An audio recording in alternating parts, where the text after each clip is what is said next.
আপু ওই যেখান থেকে গ্রেফতার করেছে ওখানে কি করছিলেন আপনি?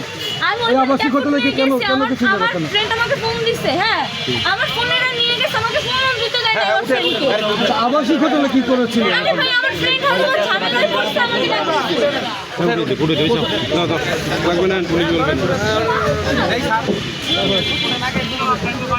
জসিম ভাই লাগবে, জসিম ভাই